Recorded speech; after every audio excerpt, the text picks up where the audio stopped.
Hi hi hello ನಮಸ್ಕಾರ ಎಲ್ಲರಿಗೂ nature spirit nine ಆಟ್ Kannada taro ಕಾಲ್ ರೀಡಿಂಗಿಗೆ welcome. ಇವತ್ತು ನಾನು ತಗೋತಾ ಇರುವಂತಹ ರೀಡಿಂಗ್ ಯಾವುದು ಅಂದರೆ ನಿಮ್ಮ ಪ್ರೀತಿಯ ವ್ಯಕ್ತಿಯ ಹೃದಯದ ಸಂದೇಶಗಳೇನು, ಸದ್ಯದ ಮಟ್ಟಿಗೆ ಯಾವ ವಿಚಾರವನ್ನ ನಿಮ್ಮ ಹತ್ರ ಹೇಳಬೇಕು ಅಂತ ಅನ್ಕೊಂಡಿದ್ದಾರೆ, ಯಾವ ಸಂದೇಶವನ್ನ ಕೊಡಬೇಕು ಅಂತ ಅನ್ಕೊಂಡಿದ್ದಾರೆ ಅನ್ನೋದ್ರ ಬಗ್ಗೆ ನಾನು ರೀಡಿಂಗ್ ಅನ್ನ ತಗೋತಾ ಇದ್ದೀನಿ. ಇದೆಲ್ಲವೂ ಕೂಡ ಇನ್ ಜನರಲ್ ಆಗಿರುವಂತಹ ರೀಡಿಂಗ್ ಆಗಿರುತ್ತೆ. ಸೊ ನಿಮಗೆ ರೆಸೊನೇಟ್ ಆದರೆ ಮಾತ್ರ ತಗೊಳ್ಳಿ. ಹಾಗೆಯೇ ಸ್ಕ್ರೀನ್ ಮೇಲೆ ಕಾಣ್ತಾ ಇರುವಂತಹ ಒಂದು ನಂಬರ್, ಅದು ಪರ್ಸನಲ್ ರೀಡಿಂಗಿನ ನಂಬರ್ ಆಗಿರುತ್ತೆ. ಯಾರಿಗೆಲ್ಲ ಪರ್ಸನಲ್ ರೀಡಿಂಗಿನ ಅವಶ್ಯಕತೆ ಇದೆಯೋ ಅವರೆಲ್ಲರೂ ಕೂಡ ವಾಟ್ಸಪ್ ಮೆಸೇಜ್ ಅನ್ನ ಮಾಡೋದ್ರ ಮೂಲಕ ಪೇ ಮಾಡಿ ನಿಮ್ಮ ರೀಡಿಂಗ್ಸ್ ಗಳನ್ನ ನೀವು ತಗೋಬಹುದಾಗಿರುತ್ತೆ. ರೀಡಿಂಗ್ ಗಳನ್ನ ತಗೊಳ್ಳೋದಕ್ಕೆ ಮುಂಚಿತವಾಗಿ ಪ್ಲೀಸ್ ಸೆಲೆಕ್ಟ್ ಯುವರ್ ಆಪ್ಷನ್. ನಿಮ್ಮ ಆಪ್ಷನ್ ಗಳನ್ನ ಸೆಲೆಕ್ಟ್ ಮಾಡ್ಕೊಳ್ಳಿ. ಎರಡು ಆಪ್ಷನ್ ಗಳನ್ನ ನಾನು ನಿಮಗೋಸ್ಕರವಾಗಿ ಕೊಟ್ಟಿದ್ದೇನೆ. ವೈಟ್ ಕಲರ್ ಇರುವಂತಹ ರೋಸ್ ಅನ್ನ ಆಯ್ಕೆ ಮಾಡ್ಕೊಂಡ್ರೆ ಪಾಯ್ ನಂಬರ್ 1, ರೆಡ್ ಕಲರ್ ಇರುವಂತಹ ರೋಸ್ ಅನ್ನ ಆಯ್ಕೆ ಮಾಡ್ಕೊಂಡ್ರೆ ಪಾಯ್ ನಂಬರ್ 2 ಆಗಿರುತ್ತೆ. ಆಯ್ಕೆಯನ್ನ ಮಾಡ್ಕೊಳ್ಳುವಾಗ ಬಹಳ ಕಾನ್ಸಂಟ್ರೇಷನ್ ಇಂದ ಆಯ್ಕೆಯನ್ನ ಮಾಡ್ಕೊಳ್ಳಿ. ಈ ಎರಡು ಫ್ಲವರ್ ಗಳಲ್ಲಿ ಅಥವಾ ಈ ಎರಡು ಹೂಗಳಲ್ಲಿ ಯಾವುದು ನಿಮ್ಗೆ ತುಂಬಾ ಅಟ್ರಾಕ್ಟ್ ಆಗುತ್ತೋ ಆ ಫ್ಲವರ್ ಅನ್ನ ಆಯ್ಕೆ ಮಾಡ್ಕೊಳ್ಳೋದ್ರ ಮೂಲಕ ನಿಮ್ಮ ಪ್ರೀತಿಯ ವ್ಯಕ್ತಿಯ ಹೃದಯದ ಸಂದೇಶಗಳು ನಿಮಗಾಗಿ ಏನ್ ಕೊಡ್ತಾ ಇದ್ದಾರೆ ಅಂತ ಖಂಡಿತವಾಗಿಯೂ ನೋಡ್ಬೋದಾಗಿರುತ್ತೆ. ಓಕೆನಾ? ಹಾಗೇನೆ ಡಿಸ್ಕ್ರಿಪ್ಷನ್ ಬಾಕ್ಸ್ ನಲ್ಲಿ ಪ್ರತಿ ಫೈಲ್ನ ಟೈಮಿಂಗ್ಸ್ ಅನ್ನ ಕ್ಲಿಯರ್ ಆಗಿಯೇ ಮೆನ್ಷನ್ ಮಾಡಿರ್ತೀನಿ.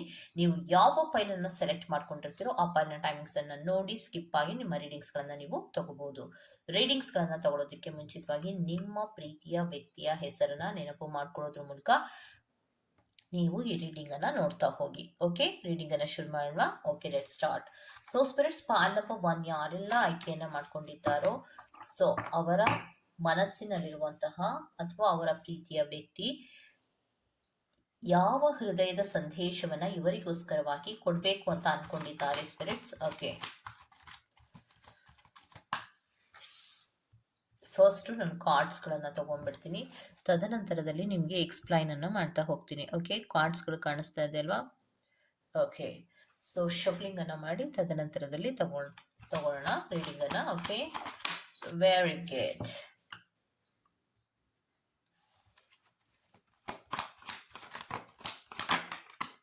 ಓಕೆ,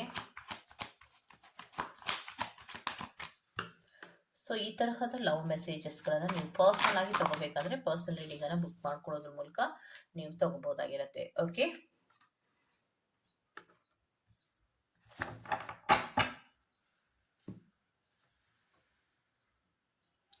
ಸೊ ನಿಮ್ಗೆ ಇದಿಷ್ಟು ಕಾರ್ಡ್ಸ್ಗಳು ಬಂದಿದೆ. ಕಾರ್ಡ್ಸ್ ನಲ್ಲಿ ಯಾವ ಮೆಸೇಜ್ ಹೃದಯದ ಸಂದೇಶವಾಗಿ ಬಂದಿದೆ ಅನ್ನೋದನ್ನ ನೋಡ್ತಾ ಹೋಗೋಣ. Distance but my love increase day by day ಅನ್ನುವಂತಹ ಒಂದು ಲವ್ ಮೆಸೇಜ್ ಅನ್ನ ಕೊಟ್ಟಿದ್ದಾರೆ. ಅಂದ್ರೆ ಅವ್ರು ಹೇಳ್ತಾ ಇರೋದೇನು, ಹೌದು ನಮ್ಮಿಬ್ಬರ ಪ್ರೀತಿಯಲ್ಲಿ ಒಂದು ಡಿಸ್ಟೆನ್ಸ್ ಇದೆ, ಒಂದು ಗ್ಯಾಪ್ ಕ್ರಿಯೇಟ್ ಆಗಿದೆ, ಆದ್ರೂ ಪರವಾಗಿಲ್ಲ ನಾವು ಮಾತಾಡದೇ ಇದ್ರು ಅಂದ್ರೆ ಕೆಲವೊಮ್ಮೆ ಏನಾಗತ್ತೆ, ಸಿಚುಯೇಷನ್ಗಳಲ್ಲಿ ಕೆಲವೊಮ್ಮೆ ನೀವಿಬ್ರು ಮಾತಾಡ್ತಾ ಇರಲ್ಲ, ಅಥವಾ ಕೆಲವೊಬ್ಬರಿಗೆ ಮೀಟ್ ಆಗೋದಕ್ಕೆ ಸಾಧ್ಯ ಆಗಿರೋದಿಲ್ಲ, ಅಥವಾ ಕೆಲವೊಬ್ಬರಿಗೆ ಕೆಲವೊಂದು ಸಿಚುಯೇಷನ್ಸ್ಗಳಲ್ಲಿ ಅಥವಾ ಕೆಲವೊಂದು ಬ್ಯುಸಿ ಶೆಡ್ಯೂಲ್ ಅಲ್ಲಿ ನೀವಿಬ್ರು ಮಾತಾಡೋದಕ್ಕೆ ಆಗದೇ ಇರಬಹುದು. ಡಿಸ್ಟೆನ್ಸ್ ಅಂದ್ರೆ ದೂರ ದೂರ ಇದ್ದೀವಿ, but my life increase day by day. Distance but my love increase day by day. Distance ಇದೆ, ದೂರ ಇದ್ದೀವಿ ನಾವಿಬ್ರು ಕೂಡ, ಆದ್ರೂ ಕೂಡ ದೂರ ಇದ್ರೂ ಕೂಡ ಪ್ರೀತಿ ಅನ್ನೋದೇನೂ ಕಡಿಮೆ ಆಗಿಲ್ಲ.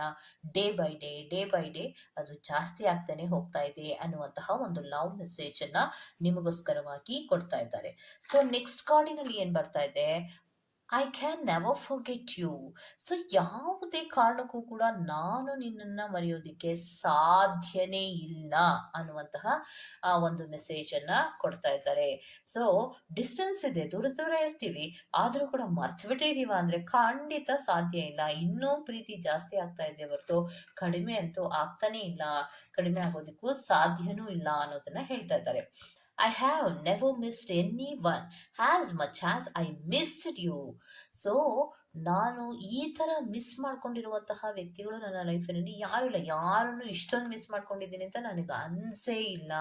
ಆದರೆ ನಿನ್ನನ್ನು ಮಾತ್ರ ಎಷ್ಟೊಂದು ಮಿಸ್ ಮಾಡ್ಕೋತಾ ಇದ್ದೀನಿ ಅಂದರೆ ಕ್ಷಣ ಕ್ಷಣಕ್ಕೂ ನಾನು ಮಿಸ್ ಮಾಡ್ಕೋತಾ ಇದ್ದೀನಿ. ಅಂದರೆ ಯಾವಾಗಲೂ ಕೂಡ ಮೇಲಿಂದ ಮೇಲೆ ನೀವು ತುಂಬ ನೆನಪಾಗುವಂಥದ್ದು ಇರ್ಬೋದು, ನಿಮ್ಮ ಮಾತುಗಳಿರಬಹುದು, ಅಥವಾ ನೀವು ನಡ್ಕೊಳ್ಳುವಂತಹ ಕೆಲವೊಂದು ರೀತಿಗಳಿರಬಹುದು, ನಿಮ್ಮ ಒಂದು ಲುಕ್ ಇರಬಹುದು, ಬ್ಯೂಟಿ ಇರಬಹುದು, ಪ್ರತಿಯೊಂದನ್ನು ಕೂಡ ಅವರು ಆಗಿಂದಾಗೆ ನೆನಪನ್ನ ಮಾಡ್ಕೊತಾನೆ ಇರ್ತಾರೆ, ನಿಮ್ಮ ಪರ್ಸನ್ ಅನ್ನುವಂತಹದ್ದನ್ನ ಹೇಳ್ತಾ ಇದ್ದಾರೆ. ಸೊ ನೆಕ್ಸ್ಟ್ ಕಾರ್ಡಿನಲ್ಲಿ ಏನ್ ಬರ್ತದೆ? I don't know how you feel, I am in your heart.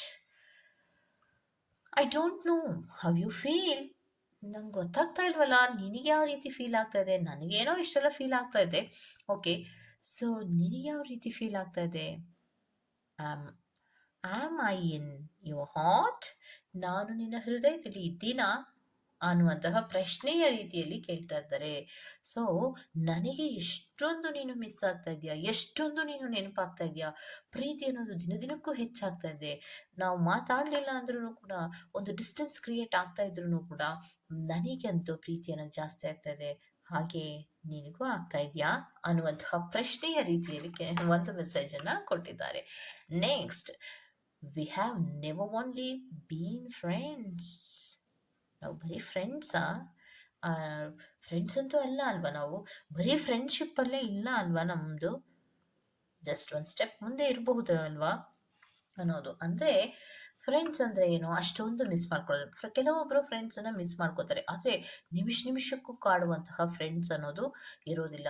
ಆದರೆ ಅವ್ರೇನು ಹೇಳ್ತಾ ಇರೋದು, ಬರೀ ಫ್ರೆಂಡ್ಶಿಪ್ ಅಲ್ಲ ಅಲ್ವಾ, ಅದಕ್ಕೂ ಮುಂದುವರೆದಂತಹ ಕೆಲವೊಂದು ರಿಲೇಷನ್ಶಿಪ್ ನಮ್ಮಲ್ಲಿ ಇದೆ ಅಲ್ವಾ ಅನ್ನುವಂತಹದ್ದನ್ನು ಹೇಳ್ತಾ ಇರೋದು. ಆ ಒಂದು ಸ್ಟ್ರಾಂಗ್ ಬಾಂಡೇಜ್ ಇರ್ಬೋದು, ಅಥವಾ ಫೀಲಿಂಗ್ಗಳ ಶೇರಿಂಗ್ಗಳಿರ್ಬೋದು, ಇದರ ಬಗ್ಗೆ ಅವ್ರು ಹೇಳ್ತಾ ಇದ್ದಾರೆ. ಐ ಆಮ್ ವಾಚಿಂಗ್ ಯು, ನಾನು ನಿನ್ನನ್ನು ಯಾವಾಗಲೂ ಕೂಡ ವಾಚ್ ಮಾಡ್ತಾ ಇರ್ತೀನಿ ಅನ್ನೋದನ್ನು ಹೇಳ್ತಾ ಇದ್ದಾರೆ.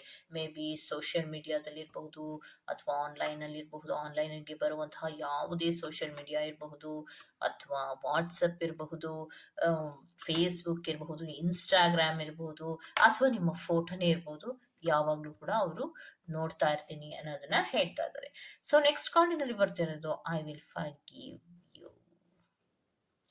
ಸೊ ಕೆಲವೊಂದು ಮೆಸೇಜ್ಗಳನ್ನ ಯಾವ ರೀತಿ ಕೊಡ್ತಾ ಇದ್ದಾರೆ ಅಂದ್ರೆ, ನನಗೆ ನಿನ್ನನ್ನ ಮರೆಯೋದಿಕ್ಕೆ ಸಾಧ್ಯನೇ ಆಗ್ತಾ ಇಲ್ಲ. ಸೊ ಕೆಲವೊಂದು ಮಿಸ್ಟೇಕ್ಸ್ಗಳನ್ನ ಮಾಡಿದ್ರೆ ನಾವು ಅದನ್ನ ಮರೆತು ನಾವು ಮುಂದಕ್ಕೆ ರಿಲೇಶನ್ಶಿಪ್ ಅನ್ನ ಬೆಳೆಸ್ಕೊಂಡು ಹೋಗ್ಬೋದು. ಯಾಕಂದ್ರೆ ಯಾವುದೇ ಕಾರಣಕ್ಕೂ ನಾನು ನಿಮ್ಮನ್ನ ಮರೆಯೋದಕ್ಕೆ ಸಾಧ್ಯನೇ ಆಗೋದಿಲ್ಲ. ಪ್ರತಿ ನಿಮಿಷವೂ ಕೂಡ ನಾನು ನಿಮ್ಮನ್ನ ಮಿಸ್ ಮಾಡ್ಕೊತಾನೆ ಇರ್ತೀನಿ. ಸೊ ನನಗೆ ಗೊತ್ತಾಗ್ತಾ ಇಲ್ಲ ನೀವು ಅದೇ ರೀತಿ ಮಿಸ್ ಮಾಡ್ಕೊತಾ ಇದ್ದೀರಾ ಏನೋ ಅನ್ನೋದು ನನಗೆ ಗೊತ್ತಾಗ್ತಾ ಇಲ್ಲ. ಆದರೆ ಫ್ರೆಂಡ್ಶಿಪ್ ಅಂತೂ ಇಲ್ಲ. ಅದಕ್ಕೂ ಮೀರಿದಂತಹ ಕೆಲವೊಂದು ಸ್ಟ್ರಾಂಗ್ ಬಾಂಡೇಜ್ ನಮ್ಮಿಬ್ಬರ ಹತ್ರ ಇದೆ ಅಂತ ನನಗನ್ನಿಸ್ತಾ ಇದೆ. ಕೆಲವೊಂದು ಬಾರಿ ನಾನು ನಿಮ್ಮ ಫೋಟೋಗಳನ್ನ ನಾನು ವಾಚ್ ಮಾಡ್ತಾ ಇರ್ತೀನಿ, ಅಥವಾ ನೋಡ್ತಾ ಇರ್ತೀನಿ, ಅಥವಾ ಕೆಲವೊಂದು ವಾಟ್ಸಪ್ಗಳಲ್ಲಿ ನೀವು ಆನ್ಲೈನ್ಗೆ ಬರ್ತಿರೋ ಇಲ್ವೋ ಅನ್ನೋದ್ರ ಬಗ್ಗೆ ಗಮನ ಹರಿಸ್ತಾ ಇರ್ತೀನಿ ಅನ್ನೋದ್ರ ಬಗ್ಗೆ ಹೇಳ್ತಾ ಇದ್ದಾರೆ. ಸೊ ಇವ್ರು ಹೇಳ್ತಾ ಇರೋದು ಹೃದಯದ ಸಂದೇಶ ಅಂದ್ರೆ, ನಾನು ಹಾರ್ಟ್‌ಫುಲ್ ಆಗಿ ನಿಮ್ಮನ್ನ ಪ್ರೀತಿಸ್ತಾ ಇದ್ದೀನಿ, ಬಿಟ್ಟಿರಕ್ಕಾಗೋದಿಲ್ಲ. ನೀವು ಕೂಡ ನಾನು ಬಿಟ್ಟಿರುವಂತಹ ಮನಸ್ಥಿತಿಯನ್ನ ಮಾಡ್ಕೋಬೇಡಿ.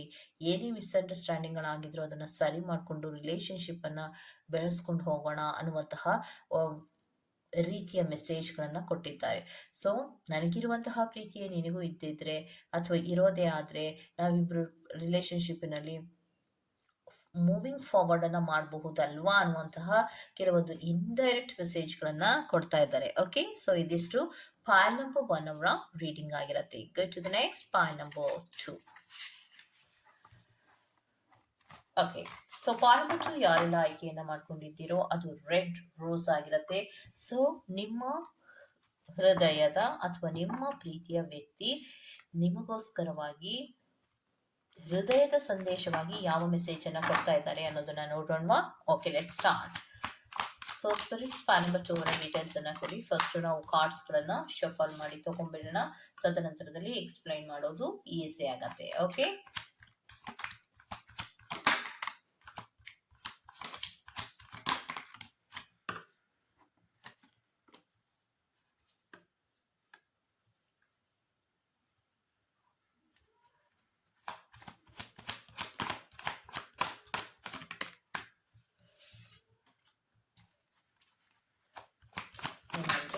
ಓಕೆ, ಸೊ ಶಫಲಿಂಗ್ ಕಾರ್ಡ್ಸ್ಗಳಲ್ಲಿ ಸುಮಾರು ಮೆಸೇಜಸ್ಗಳು ಬಂದಿದೆ.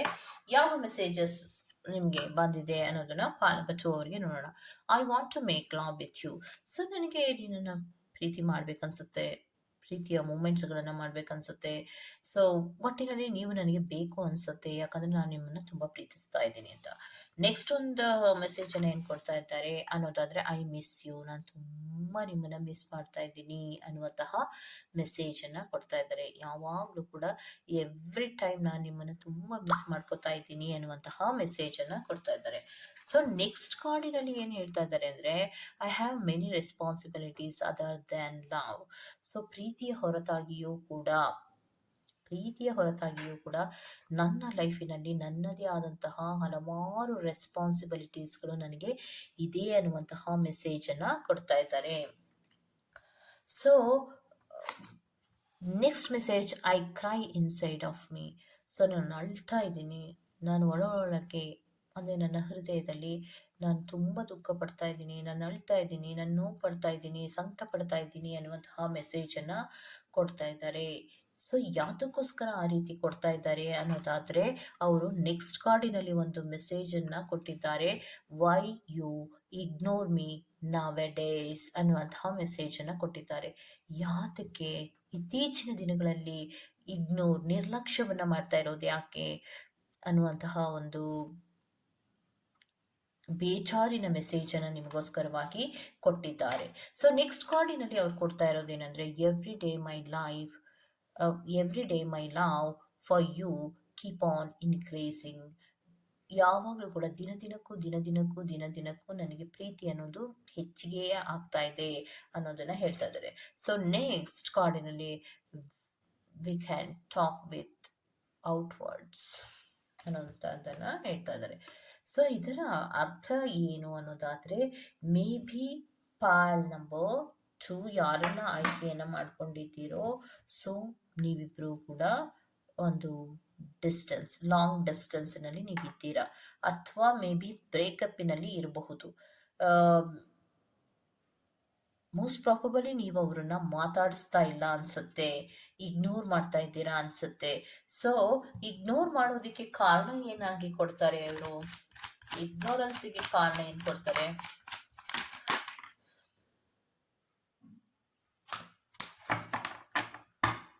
ಇಗ್ನೋರೆನ್ಸ್ಗೆ ಕಾರಣ ಏನ್ ಕೊಡ್ತಾರೆ ಅಂದ್ರೆ, I am happy don't worry about me. So ignorance ಅನ್ನ ಯಾಕೆ ಮಾಡ್ತಾ ಇದ್ದಾರೆ ಅಂದ್ರೆ, ನಾನು ಚೆನ್ನಾಗೇ ಇದ್ದೇನೆ, ನೀನೇ ನನ್ನ ಬಗ್ಗೆ ನಾನು ಯೋಚನೆ ಮಾಡ್ಬೇಕಾಗಿಲ್ಲ ಅನ್ನುವಂತಹ ಮೆಸೇಜ್ ಅನ್ನ ಕೊಡ್ತಾ ಇದ್ದಾರೆ. ಸೊ ಮಾತಾಡ್ಸಲ್ಲ, ಎದುರಿಗೆ ಬಂದ್ರೆ ಮಾತಾಡ್ಸಲ್ಲ, ನೋಡಿದ್ರು ನೋಡದೇ ಇರೋ ತರ ಹೋಗೋದು ನೀವು ಮಾಡ್ತಿದ್ದೀರಾ ಅಂತ ಅವ್ರು ಹೇಳ್ತಾ ಇರೋದು. ಸೊ ಆನ್ಲೈನಿಗೆ ಬಂದ ತಕ್ಷಣ ಅವರು ಆ ಕಡೆಯಿಂದ ಆನ್ಲೈನಿಗೆ ಬಂದಾಗ ನೀವು ಆಫ್ಲೈನ್ ಆಗೋದು, ಅಥವಾ ಆನ್ಲೈನಿಂದ ಹೊರಗಡೆ ಬರುವಂಥದ್ದು ಇರ್ಬೋದು, ಅಥವಾ ಪ್ರೀತಿಯನ್ನ ವ್ಯಕ್ತಪಡಿಸದೇ ಇರಬಹುದು, ಮಾತಾಡದೇ ಇರಬಹುದು. ಇದೆಲ್ಲವೂ ಕೂಡ ನನಗೆ ತುಂಬಾ ಬೇಜಾರ ಆಗ್ತಾ ಇದೆ ಅನ್ನೋದನ್ನ ಹೇಳ್ತಾ ಇದ್ದಾರೆ. ಸೊ ಪ್ರೀತಿಯ ಸಂದೇಶಗಳು ಅನ್ನೋದಕ್ಕಿಂತ ಹೃದಯದ ನೋವಿನ ಸಂದೇಶಗಳನ್ನ ಇವರು ಹೇಳ್ತಾ ಇದ್ದಾರೆ. ಪ್ರೀತಿಯ ಬಗ್ಗೆಯೂ ಹೇಳಿದ್ದಾರೆ, ಅದಕ್ಕೂ ಮೀರಿದಂತಹ ಸಂದೇಶಗಳು ಏನು ಅಂದ್ರೆ, ನೀನ್ ಮಾತಾಡ್ಸ್ತಿಲ್ಲ, ನನ್ ನೋವಾಗಿದೆ, ಅಳು ಬರ್ತಾ ಇದೆ, ಒಬ್ಬನೇ ಅಳ್ತಾ ಇದ್ದೀನಿ, ಕೆಲವೊಂದು ರೆಸ್ಪಾನ್ಸಿಬಿಲಿಟೀಸ್ಗಳು ನನ್ನ ತಲೆ ಮೇಲೆ ಇರೋದ್ರಿಂದ ಮೇ ಬಿ ರೆಸ್ಪಾನ್ಸಿಬಿಲಿಟೀಸ್ಗೋಸ್ಕರವಾಗಿಯೇ ನಿಮ್ಮಿಬ್ಬರ ಪ್ರೀತಿಯಲ್ಲಿ ಕೆಲವೊಂದು ಗ್ಯಾಪ್ಗಳು ಬಂದಿರಬಹುದು, ಅಥವಾ ಕೆಲವೊಂದು ಲಾಂಗ್ ಡಿಸ್ಟೆನ್ಸ್ ಇರಬಹುದು, ಕೆಲವೊಬ್ಬರಿಗೆ ಬ್ರೇಕಪ್ ಕೂಡ ಆಗಿರಬಹುದು. ಆದ್ರೆ ನಿಮ್ಮನ್ನ ಮರೆಯಕ್ಕಾಗದೆ ಅವರು ನೋವನ್ನ ಪಡ್ತಾ ಇರಬಹುದು, ಅಳೋದಿರಬಹುದು, ಇದೆಲ್ಲವನ್ನ ಮಾಡ್ತಾ ಇದ್ದೀನಿ ನಾನು, ಆದ್ರೂ ಕೂಡ ನಿನ್ ಮೇಲಿನ ಪ್ರೀತಿ ನನಗೆ ಕಡಿಮೆ ಆಗ್ತಾ ಇಲ್ಲ. ಆದ್ರೆ ನೀನ್ ಇತ್ತೀಚಿನ ದಿನಗಳಲ್ಲಿ ನನ್ನನ್ನು ತುಂಬಾ ನೆಗ್ಲೆಕ್ಟ್ ಮಾಡ್ತಾ ಇದೀಯಾ, ಆ ನೆಗ್ಲೆಕ್ಟ್ ಅನ್ನು ನನಗೆ ಸಹಿಸ್ಕೊಳಕ್ ಆಗ್ತಾ ಇಲ್ಲ ಅನ್ನೋದನ್ನ. ಸೊ ಮೇ ಬಿ ಅವರು ಇಂಡೈರೆಕ್ಟ್ ಆಗಿ ಹೇಳ್ತಾ ಇರಬಹುದು, ಯಾಕೆ ನೀನ್ ಮಾತಾಡಿಸ್ತಾ ಇಲ್ಲ, ಯಾಕೆ ಮೊದಲು ತರ ಇಲ್ಲ, ಯಾಕೆ ಮೊದಲು ತರ ಕೆಲವೊಂದು ವಿಚಾರಗಳನ್ನ ನೀವು ಶೇರ್ ಮಾಡ್ಕೋತಾ ಇಲ್ಲ ಅಂತ ಹೇಳ್ತಾ ಇರೋದು. ಸೊ ಇವರಿಗೆ ನಿಮ್ಮನ್ನ ಮಾತಾಡ್ಸೋದಕ್ಕೆ ಇಷ್ಟ ಇದ್ರೂ ಕೂಡ ನೀವು ಕೆಲವೊಂದು ಇಗ್ನೋರೆನ್ಸ್ ಅನ್ನ, ನಿರ್ಲಕ್ಷ್ಯವನ್ನ ಮಾಡ್ತಾ ಇದ್ದೀರಾ ಅನ್ನುವಂತಹ ಮೆಸೇಜ್ ಅನ್ನ ಕೊಡ್ತಾ ಇದ್ದಾರೆ. ಬಹಳಷ್ಟು ನೋವನ್ನ ಪಟ್ಕೊಂಡು, ಬಹಳಷ್ಟು ಸಂಕಟದಿಂದ ನಿನ್ನ ಪ್ರೀತಿಯನ್ನ ನಾನು ಮಿಸ್ ಮಾಡ್ಕೋತಾ ಇದ್ದೀನಿ ಅನ್ನುವಂತಹ ವಿಚಾರವನ್ನ ನಿಮ್ಮ ಪರ್ಸನ್ಗಳು ನಿಮಗೋಸ್ಕರವಾಗಿ ಕೆಲವೊಂದು ಸಂದೇಶವಾಗಿ ಕೊಡ್ತಾ ಇದ್ದಾರೆ. ಈ ಸಂದೇಶಗಳು ನಿಮ್ಗೆ ಇಷ್ಟ ಆಗಿದ್ರೆ ದಯವಿಟ್ಟು ಸಬ್ಸ್ಕ್ರೈಬ್ ಮಾಡಿ, ಪಕ್ಕದಲ್ಲಿ ಇರುವಂತಹ ಬೆಲ್ ಐಕಾನ್ ಅನ್ನ ಪ್ರೆಸ್ ಮಾಡಿ. ನಾನು ನಿಮ್ಮನ್ನ ಮತ್ತೊಂದು ರೀಡಿಂಗ್ ಗಳಲ್ಲಿ ಸಿಗ್ತೀನಿ ಅಂತ ಹೇಳ್ತಾ, ಅಲ್ಲಿವರೆಗೂ ಟೇಕ್ ಕೇರ್, ಬಾಯ್.